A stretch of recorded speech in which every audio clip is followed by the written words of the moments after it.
하나님 은혜가 충만하기를 주의 이름으로 축원합니다. 찬양을 너무 은혜스럽게 긴장이 제가 다 풀렸습니다. 너무 감사합니다. 이렇게 매일 찬양하시면서 교회를 잘 섬기길 바랍니다. 혹시 제가 섬기는 부산북교회가 어딘 줄 아십니까? 예? 북쪽에 있다. 아닙니다. 저희 교회는 부산 중앙에 있습니다. 송상현 동상 아시죠?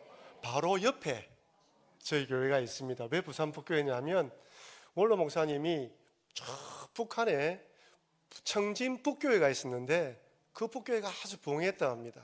교회를 개척하시면서 부산에서 청진 북교회를 본담아서 부흥하는 교회가 되자라고 생각하고 교회가 설립이 되었습니다. 짧게 제 소개를 하고 말씀을 나누도록 하겠습니다. 저는 제가 섬기고 있는 부산 북교회에서 직선거리로 한 500m 되는 곳에서 태어났습니다. 그리고 부산 북교회에서 전도사 강도사를 하고 뉴질랜드로 유학을 갔다가 반응이 너무 좋습니다. 예, 담임 목사님께서 다시 북교회로 온나 해서 부목으로 7년을 섬겼습니다. 7년을 섬기고 나니까 좀 더 배워야 되겠다 생각하는 가운데 뉴질랜드에 있는 저희 교단 교회가 있는데 그 교회에서 부목사로 한 3년을 사역하고 있는데 2016년도에 저희 담임 목사님이 은퇴하면서 저를 담임 목사로 청빙을 했습니다. 그래서 2016년부터 지금 한 10년째 담임 목회를 하고 있습니다. 제가 이렇게 말씀드리면 그러면 북교회 출신인갑다 생각하는데 절대 그렇지 않습니다. 저희 집안은 제가 3남 1녀의 막내인데 아무도 교회를 다니지 않습니다. 제가 중학교 2학년 때 저희 집 옆에 있는 재건교회를 다녔습니다. 여러분 재건교회 다 들어봤습니까? 저 잘 아시죠? 혹시 재건교회 출신이 있습니까? 여기는 없습니까? 영도에도 재건영광교회, 재건성윤교회가 저 위에 있는데 재건교회는 일제시대 때 신사참배를 반대하다가 옥에 투옥된 그 성도인들이 추록하면서 세운 교회가 재건교회입니다. 그러니까 조금 고신보다 좀 더 보수적인 교회를 할 수 있겠지요. 저는 중학교 2학년 때 집 옆에 있는 재건교회를 다니게 되었는데 저희 형님 전도로 따라 그 재건교회를 다니게 되었습니다. 교회를 다니는데 그냥 교회를 다닌 거죠. 친구 따라 재밌게 교회 생활을 시작했습니다. 그러다 대학생 때 큰 청년 집회를 제 난생 처음으로 참석하게 되었습니다. 둘째 날 선교사님이 설교를 하시는데 설교를 다 하고 난 뒤에 맨 마지막에 혹시 예수를 믿을 사람 앞으로 나오라는 거예요. 아니 교회를 다니면 되지 왜 또 예수를 믿어야 된다고 이야기를 하지? 한 번도 저는 교회를 다니면서 예수 믿을 사람 앞으로 나오라는 이야기를 들어보지 못했습니다. 근데 그 말씀이 제 마음에 찔림이 되었어요. 옆에 사람이 1명, 2명 나가는데 혹시 나도 지금 나가야 되는 것은 아닐까? 이런 마음이 딱 들었어요. 제가 저 뒤쪽에 저 기둥 있는 쪽에 앉아 있었는데 한 이 정도 되는 집회장인 것 같습니다. 저기서부터 철 발걸음을 내디뎌서 이 강대상 앞까지 걸어오는데 그때 제 나이가 24살인가 5살 때였어요. 그렇게 딱 걸음을 내디는데 한 걸음 내딜 때마다 주님이 제 죄를 보여주시는 거예요. 제 혼자 숨겨놓은 죄, 엄마 몰래 지갑에 돈을 훔친 거, 시험 치고 난 뒤에 성적 좋은 거는 보여주고 안 좋은 거 제 책상 서랍에 숨겨둔 죄, 그리고 그 외에 말하지 못하는 죄들을 보여주시면서 회개하라는 거예요. 저기서부터 이 걸어오른 발걸음까지 그거 회개하면 용서해 주시고 저거 회개하면 용서해 주시고 딱 꿇어앉아 기도하는데 얼마나 눈물이 많이 나오는지 눈물, 콧물을 흘리면서 기도하기 시작했습니다. 그때 깨달았습니다. 이것이 교회에서 말한 구원이구나. 할렐루야. 이것이 말한 하나님의 은혜이구나. 얼마나 감동이 되는지요. 하늘을 보니까 하늘이 달라졌어요.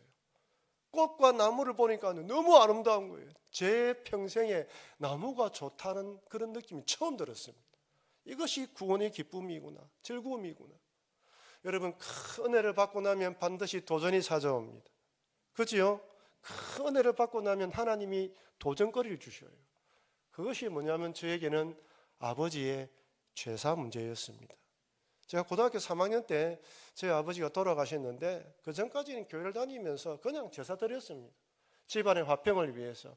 그렇다고 집안에서 교회 다니는 거 좋아하지도 않는데 분쟁을 일으킬 것 같아서 그냥 제사를 드렸습니다. 근데 예수님을 인격적으로 만나고 나니까 도저히 안 되겠는 거예요. 근데 저희 큰형님이 무서웠어요. 저보다 제 위에 3살 터울 작은 형, 3살 터울 큰 형, 6살 차이 나죠. 그리고 9살 터울의 누나가 있었습니다. 큰형이 참 무서웠는데 집안의 제사를 다 집례하는 거예요. 딱 은혜를 받고 난 뒤에 집에 오니까 며칠 후에 아버지 제사였습니다. 갈등이 되기 시작하는 거예요. 이렇게 어떻게 하면 좋을까? 넘어갈까? 도저히 안 되겠다는 생각이 드는 가운데 기도를 했습니다. 주님, 어떻게 하면 좋겠습니까? 제 마음속에 형님한테 편지를 써라라는 마음을 주시는 거예요. 그래서 오늘 아침에, 오늘이 제사날이라면 아침에 형님에게 편지를 썼습니다. 제 평생 처음으로. 형님, 저는 이제부터 내 대로 이후로는 예수 믿는 집안이 되겠습니다. 저는 예수님 믿겠습니다. 아버지 제사를 지낼 수가 없습니다. 절은 하지 못하지만 기도하겠습니다 라고 하고 형님 출근하는 길에 편지를 주었습니다. 그리고 저도 학교를, 그때 대학생이 때니까요, 학교를 마치고 집으로 돌아왔습니다. 보통 10시쯤 제사 드리거든요. 다 준비를 하고 큰 집에서도 큰아버지도 오시고 사촌 형님들도 오시고 다 제사 준비가 되었습니다. 제 마음에 쿵탕쿵탕거렸습니다. 근데 갑자기 형님이 고개를 딱 돌리면서 경동이, 니는 절하지 마라. 니는 뒤에서 기도해라. 딱 그러는 거예요. 할렐루야. 젖을 다 마쳤습니다. 그래서 큰아버지가 언짢은 거예요. 집에도 없는 예수제에게 나타나더만 이제 제사까지 안 드린다. 화가 나신 거예요. 그러나 큰형님이 큰아버지 내버려 주십시오. 경동이는 이제 예수 믿고 살겠답니다 라고 막아주셨어요. 그럼에도 부족하지요. 집안이 예수를 믿지 않으니까요. 그러다가 제가 그렇게 큰 은혜를 받고 난 뒤에 주의 종이 되고 싶은 마음이 생겼습니다. 한 번도 걸어가지 못, 우리 집안에서는 걸어가 보지 않던 길이잖아요. 저도 목사 길이 어떤 길인지 모르고 시작을 하려고 했습니다. 큰형님이 저를 불렀습니다. 경동아, 네 정말 목회자가 될 거냐? 형님, 저는 목회자가 되고 싶습니다. 그때 큰형님이 저에게 이런 이야기를 했습니다. 경동아, 네가 걸어가는 길은 우리 집안이 도와줄 수가 없다. 형님도 도와줄 수가 없다. 네가 혼자 오로지 가야 되는 그 길이다. 그래서 저는 가겠다고 이야기를 했습니다. 그때 포기를 해야 되는데 목회가 이렇게 어려운 줄 누가 알았겠습니까? 여러분, 목회가 쉽지가 않아요. 여러분, 목사님 이제 오셔서 5년 됐다는데 5년째가 힘들거든요. 힘들어요. 여러분, 목회만 하는 것이 아니라 영적 전쟁을 치열하게 되기 때문에 이 설교가 진액을 째내는 작업입니다. 그러니까 목사님을 잘 보필하셔야 돼요. 그렇게 이제 목사가 되겠다니까 온 집안이 좋지 않은 시선으로 쳐다보는 것이죠. 그런데 제가 목사가 되어서 참 제가 태어난 동네에서 목회를 하고 있습니다. 제가 다니는 교회에 제 초등학교 동기가 4명이 있어요. 제가 이야기합니다. 말 안 들으면 초등학교 사진 까발린다. 제가 아시는 분들 중에는 제 아버지 친구분도 계셨어요. 제가 돌이켜보면서 내가 부산북교에서 담임 목회를 한다. 하나님의 은혜라는 깨닫게 됩니다. 근데 여러분, 저처럼 믿지 않는 가정에서 목회자가 되어서 제가 부산북교회를 섬기듯 하나님이 여러분들을 은혜 주셔서 예수 믿게 하시고 이 남성교회로 불러주신 줄 믿으시길 바랍니다. 이 교회에서 목사님 모시고 장로로, 장집사로, 근사로, 집사로, 그리고 모든 직분자로 불러주셔서 교회를 섬기게 하셨습니다. 하나님이 여러분을 부르신 거예요. 하나님의 목사님을 여기에 부르셨습니다. 하나님이 여러분들을 부르셔서 함께 신앙생활을 하셨습니다. 중요한 것은 한 마음, 같은 마음으로 교회를 섬기고 달려가야 되는 거예요. 제가 1996년부터 부산북교회를 섬겼거든요. 교회 역사를 다 알아요. 저는 1대, 2대, 3대, 4대 목사님 다 압니다. 제가 제일 부족해요. 성도들이 보기에 얼마나 제가 부족하겠습니까? 전도사 때부터 알고 있는데 원로 장로님이 저를 보면 고개를 깍듯이 인사를 합니다. 목사님 오늘 설교 말씀 잘 들었습니다. 얼마나 부족하겠습니까? 그 원로 장로님 보시기에 그때 전도사로 그때 교육위원회 위원장 한 장로님이거든요. 그러니까 교회가 저같이 부족한 자를 품어주고 하니까 교회가 든든히 써가는 것입니다. 동일합니다. 목사님, 장로님, 근사님, 장립사님 완벽한 사람 누가 있습니까? 서로가 서로를 품어주고 안아주고 함께 갈 때 남성교회가 부흥될 줄 주의 이름으로 축원합니다. 오늘 1, 2전도에 헌신 예배를 드리는데 저는 여러분들뿐만 아니라 우리 모든 교인들이 어떤 마음으로 교회를 섬겨야 되는지 한번 은혜를 나누려고 합니다. 저희 교회 교육관에 자그마한 화단이 있어요. 우리 한 근사님이 목사님 제가 이 화단을 한번 잘 갖고 보겠습니다 라고 말씀하셔서 근사님 원하신 대로 하십시오 한 거예요. 봄이 되니까 꽃이 아름답게 피었습니다. 제가 딱 꽃을 보니까 이름이 알고 싶은 거예요. 여러분 꽃의 이름을 알려면 어떻게 하면 됩니까? 스마트폰을 켭니다. 사진을 딱 찍으면 꽃의 이름을 알려줘요.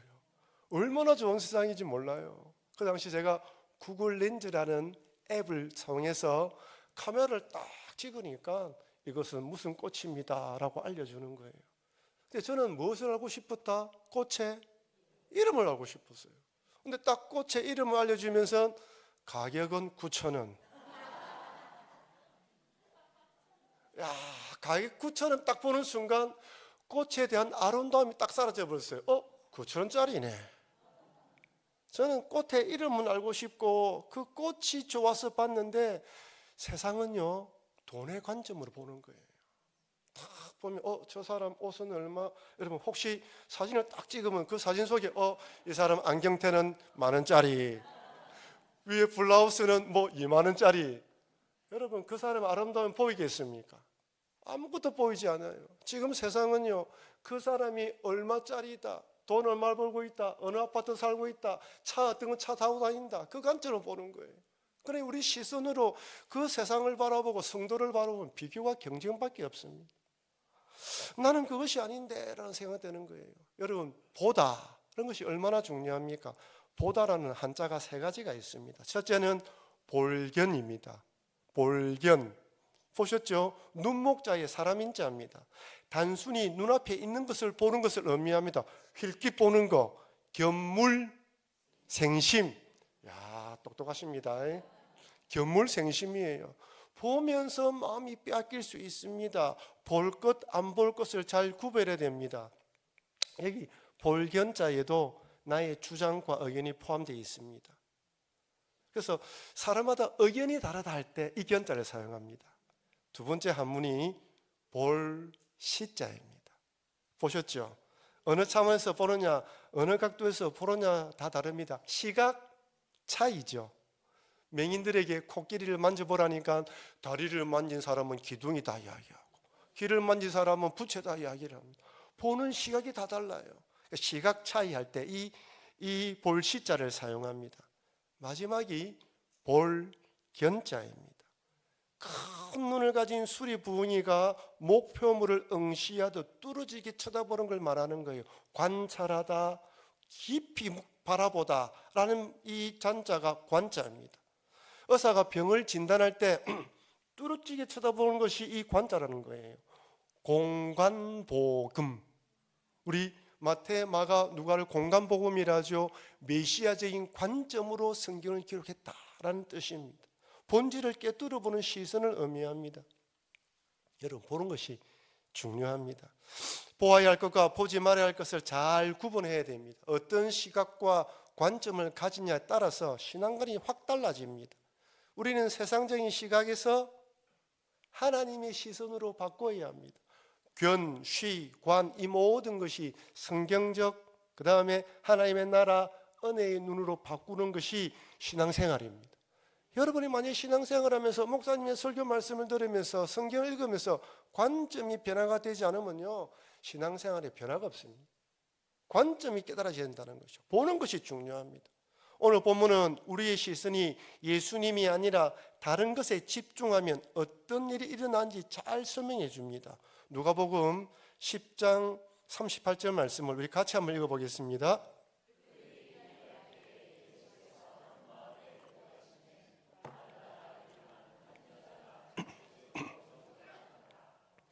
여기서 한 마을이란 베다니를 말하는데 예루살렘 동쪽 3km 정도 떨어진 동네예요. 여기 등장하는 마르다 마리아는 나사로의 동생이죠. 죽었다가 살아난 나사로 잘 알죠. 예수님이 이들과 처음에 어떤 관계를 맺은지 모르지만 예루살렘을 들릴 때마다 이 집에 와서 머물면서 관계를 가졌습니다. 친분이 두터운 것이죠. 이번에도 예수님이 오신다는 소식을 듣고 마르다가 예수님을 영접하길 원합니다. 여기 영접한다는 것은 단순히 환영한다는 뜻이 아니라 뭐한다? 접대한다는 것입니다. 자, 여러분 질문 드리겠습니다. 예수님 일행을 접대하기 위해서는 최소 몇 인분 준비해야 됩니까? 13인분이죠. 예수님 포함해 12명 제자 아닙니까? 또 몇 명이 따라오면 14~15명 됩니다.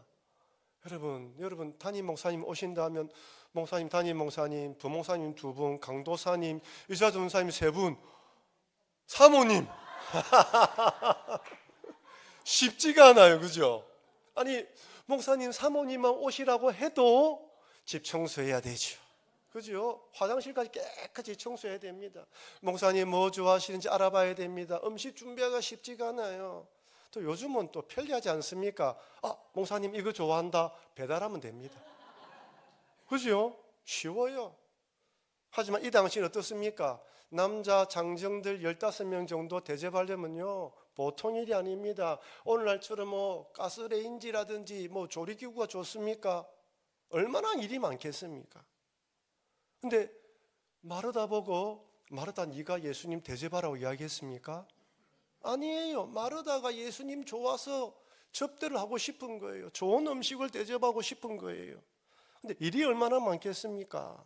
마음이 분주해지. 여러분 일하다 보면 일이 많아지면 분주해지죠. 이것도 해야 되는데 저것도 해야 되고 우리 주부들은 다 할 겁니다. 마음이 분주해요.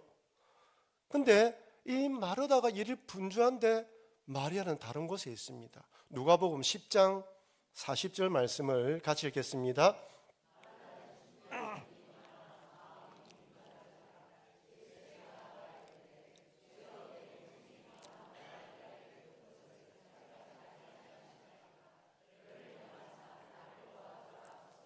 여기 마르다는 준비하는 일이 많아 마음이 분주한지라, 이게 분주하다는 헬라어 뜻이 둘레, 주변이라는 전치사와 잡아당기다라는 동사가 합성된 거예요. 무슨 말입니까? 사방으로 잡아당기는 걸 말하는 거예요. 분주해지면 어떻습니까? 분산되어지죠. 이쪽으로 갔다가 저쪽으로 갔다가. 지금 마르다가 어떤 상황인지 알겠죠? 너무너무 분주한 거예요. 이렇게 정신없는데 시선이 누구에게로? 마리아에게 딱 꽂혔습니다. 마리아는 뭐 하고 있습니까?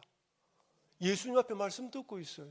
나는 바쁜데 한 명이나 더 와서 뭘 도와줘야 되는데, 동생 저거는요 저쪽에 가서 딱 앉아 있는 거예요. 마르다 마음이 분주했습니다. 마르다가 이 일을 통하여 분주한 마음을 가지고 있는데 마음이 불편할까 불편하지 않을까요? 불편한 거예요. 자기 눈에는 동생이 못된 동생입니다. 제가 여러분들에게 그림을 하나 보여드리겠습니다. 이 그림은 디에고 벨라스케스라는 화가가 1618년도에 그린 그림인데 현재 런던 국립미술관에 보관되어 있습니다. 이 그림의 제목이 마르다와 마리아입니다. 여러분 지금 마르다 누구일까요? 마르다죠. 마르다가 머리에 띠를 띠고 찔근 띠를 띠고 동여매고 있습니다. 앞치마를 두르고 주방에 일하기에 최적화된 복장입니다. 마늘을 찢고 있는데 아직 조리되지 않은 생선과 막 껍질을 벗겨놓은 계란이 놓여 있지요. 마늘 찢고 난 뒤에 뭐 해야 된다? 생선, 계란, 지금 할 일이 놓여 있습니다. 근데 뒤에 노파가처럼 보이는 사람이 손으로 지시하죠. 뭘 지시하고 있습니까? 너 이거 마치면 저거 해. 그래서 어떤 사람은 저 노파가 사단 마귀를 형상한다 이야기하는 거예요. 자꾸 찌적거립니다. 이거 해야 돼, 저거 해야 돼. 일에 몰두하게 만듭니다. 그러고 있습니다. 그죠? 그리고 그 옆에 보면 창문이 아니고 거울이에요. 거울 속에 비친 마리아의 모습을 보고 있습니다. 여러분, 마리아가 누구 앞에 있습니까? 예수님 앞에 앉아 있습니다. 손을 모으고 어떻게 했습니까? 손을 모으고 손을 옷 속에 감추고 예수님께 시선이 집중되어 있습니다. 마리아 뒤에도 노파인지 젊은 사람이 모르겠지만 손을 뻗어 마리아를 잡으려고 하고 있죠. 마리아를 잡아서 제 생각에는 마르다에게도 데려가려고 하는 것 같아요. 마리아야, 너가 언니가 바쁘다. 근데 마리아의 자세가 무엇입니까? 딱 몸을 앞으로 당겨서 예수님께 집중합니다. 마리아의 시선이 예수님께 집중하고 있어요. 그죠? 마르다는 얼굴의 시선이 지금 저 동생을 보면서 불편해합니다. 화가 났습니다. 마리아는 주님을 바라보며 웃고 있습니다. 보면요, 마르다가 있는 주방은 좀 어둡게 그리고 마리아가 있는 저 거실 쪽은 환하게 그렸어요. 마음을 표현하고 있습니다. 여러분, 마르다가 처음에 기쁨으로 시작했을까요? 어떻게 시작했을까요? 기쁨으로 시작했는데 시선이 예수님에게서 누구에게로? 마리아에게로 옮겨지는 순간 짜증이 나기 시작합니다. 여러분, 우리는 마르다의 마음을 충분히 이해합니다. 교회의 대부분의 사역은 성도들의 봉사로 이루어집니다. 구원받은 은혜에 감사해서 봉사합니다. 모든 사람들이 청지기로 자원하게 봉사하는 것이, 오늘도 아마 주방에서 봉사하시고 차량 봉사하시고 교사로 찬양대로 다 섬겼습니다. 그런데 우리의 시선이 예수님이 아니라 다른 사람에게 집중되면 나도 모르게 마르다와 같은 얼굴을 하게 돼요. 한번 보십시오. 교회에 무슨 일이 있어서 모든 바쁜 일 다 제쳐놓고 딱 교회 왔는데 와야 될 그 사람이 안 보이면 짜증나기 시작합니다. 김지사 어디 갔어? 내가 기쁜 마음으로 봉사하면 되는데 누굴 찾아요? 그 사람이 왔나 안 왔나? 나는 봉사하고 있는데 왜 그 사람 없어? 우리의 시선이 주께 받은 은혜에 감사해서 그 마음으로 봉사하고 섬겨야 되는데 시선이 옮겨지게 되면 짜증이 나기 시작합니다. 오늘날도 사단 마귀는요, 우리의 시선을 하나님이 아니라 다른 곳으로 바꿉니다. 우리의 시선이 은혜의 시선으로 성도를 바라보는 것이 아니라 구글 렌즈의 시선으로 돈과 가치관을 가지고 사람을 판단하게 만들어요. 교회에서도 누가 오면 저 사람은 어느 동네에 누구 아파도 산다더라, 돈이 얼마 있다더라, 판단하고 판단하는 거예요. 그런 시선으로 오면 온다고 보고 되면 교회가 부흥되지 않습니다. 많은 성도들이 마르다처럼 기쁜 마음으로 봉사를 시작했다가 짜증과 화를 내고 심지어 신앙마저 잃어버리게 됩니다. 화가 난 마르다가 예수님을 찾아가서 이렇게 이야기합니다. 누가복음 10장 40절 말씀 같이 읽겠습니다.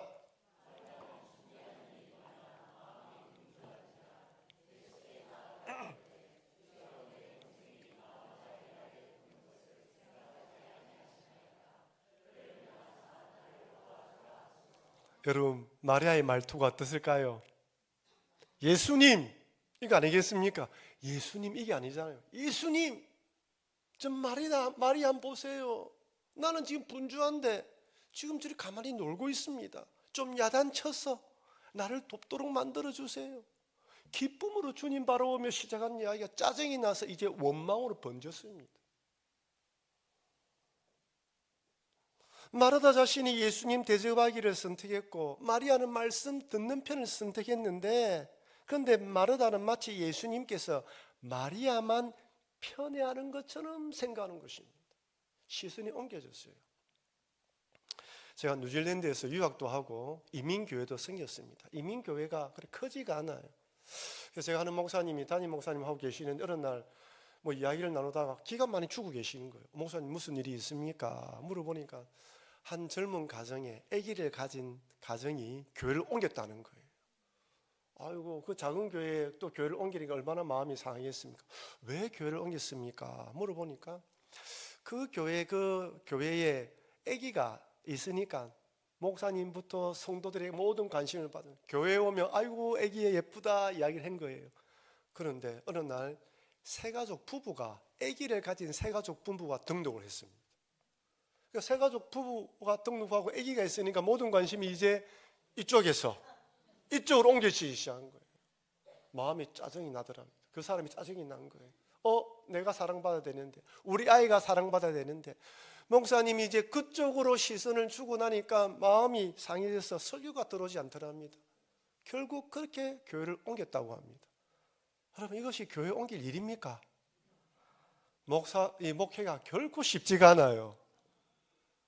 마르다는 자신이 좋아서 예수님을 영접하고 자신의 집으로 초청했지만 마리아 때문에 예수님을 원망합니다. 우리의 시선이 예수님이 아니라 다른 사람에게로 옮겨지면 예수님을 원망하게 됩니다.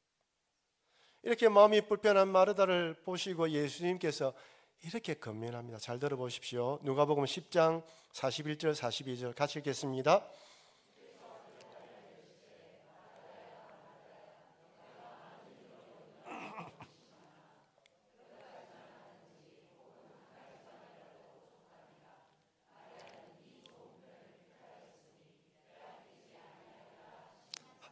한번 따라합시다. 좋은 편을 택하였으니 빼앗기지 아니하리라. 목사님, 이 마르다에게 두 가지를 이야기를 한다. 첫째는 너무 분주하다. 나는 네가 일을 많이 함으로써 짜증내는 거 원하지 않는다. 나는 네가 하고 싶은 그 일, 네가 원하는 그 일을 하기 원한다는 거예요. 두 번째, 좋은 편을 선택한 그 마음을 빼앗기지 말라는 것입니다. 무슨 말입니까? 여러분이 은혜 받아서 주님을 사랑하는 마음으로 선택한 그 일, 그것에 대한 마음을 빼앗기지 말라는 거예요. 여기서 좋은 편은 무엇을 말할까요? 봉사하는 것보다 말씀 듣는 게 좋다는 말입니까? 정말 예수님께서 봉사하는 것보다 말씀 듣는 것이 더 좋은 것이라고 말씀하셨다면 이제부터 여러분, 남성교회 식당은 폐쇄입니다. 주차 봉사할 필요가 없습니다. 말씀 들으면 되지요. 그렇지 않습니까? 이 말은 그 말이 아니에요. 이 말을 현대어 성경으로 다시 돌아보면 이렇습니다. 우리 현대어 성경 누가복음 10장 41절 42절 현대어 성경으로 한번 제가 읽어드릴게요. 그러자 주님이 말씀하셨다. 마르다야, 마르다야, 너는 여러 가지 일에 너무 얽매여 걱정하고 있구나. 이해되죠? 너무 걱정하고 있구나. 참으로 관심을 가져야 할 중요한 일은 한 가지뿐이다. 마리아는 그것을 발견하였다. 나는 그것을 그에게서 빼앗고 싶지 않다.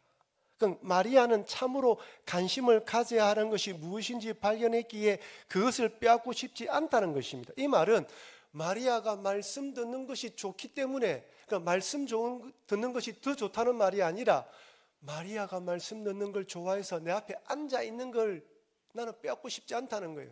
다시 역으로 돌리면, 마르다, 네가 내를 좋아하는 마음으로, 사랑하는 마음으로 힘써 애쓰고 봉사했다면 그 마음을 내가 받았다는 거예요. 만약 마리아가 예수님 말씀을 듣다가 고개를 돌려서 누나 언니를 쳐다보고 부엌을 쳐다봤다면 예수님 뭘 했을까요? 마리아야, 부엌으로 돌아가라. 여러분 받았던 첫 마음을 빼앗기지 않는 것이 중요한 줄을 믿으시길 바랍니다.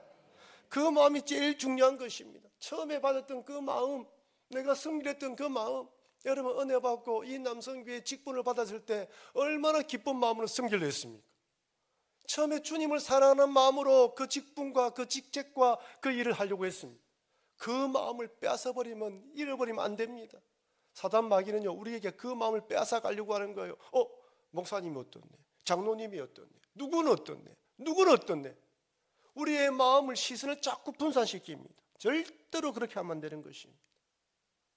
사랑하는 성도 여러분, 제 설교를 한 장의 그림으로 정리해 보았습니다. 보는 것이 얼마나 중요한지 오늘 말씀을 통해서 교훈받았습니다.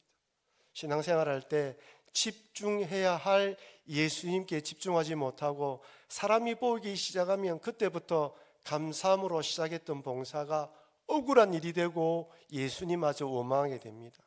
그런 예수님 때문에 내가 선택한 그 마음을 빼앗기지 않도록 늘 주님께 시선을 고정하시는 여러분과 제가 되길 바랍니다. 물론 이게 쉬운 일이 아니에요. 목사도요, 나도 모르게 자꾸 우리 차 목사님 보면서 목사님 멋있다. 오늘 와서 보니까 교회가 너무 은혜스러운 거예요. 우리 교회보다 이런 부분이 좋네, 이런 마음이 들 수가 있습니다. 그러니까 내가 시선을 빼앗기면 우리 교회 가면 제가 또 우리 성도들을 또 몰아붙일 수가 있어요. 그렇죠? 쉬운 일이 아니에요. 목사도 나도 모르게 경쟁심에 빠질 수가 있습니다. 여러분도 마찬가지입니다. 그래서 뭘 해야 된다? 기도해야 돼요. 하나님, 받은 은혜를 빼앗기지 않도록 도와주시옵소서. 주신 사명을 잘 감당하게 하여 주시옵소서. 내가 보았던 그 은혜, 받았던 은혜 그대로 가지고 내게 주신 은사를 가지고 잘 감당하게 하여 주시옵소서. 혹이나 여러분들 가운데에 맡은 봉사를 즐겁게 했다가 사람 때문에 시험 당한 분이 계신다면 돌이켜서 주님을 사랑하는 마음으로 잘 섬기시길 바랍니다. 특별히 1년전도에 2년전도에 헌신 예배를 드리게 되는데 이 마음으로 남은 평생 주님 사랑하시며 섬기시는 여러분 되시기를 주의 이름으로 축원합니다. 제가 기도하도록 하겠습니다.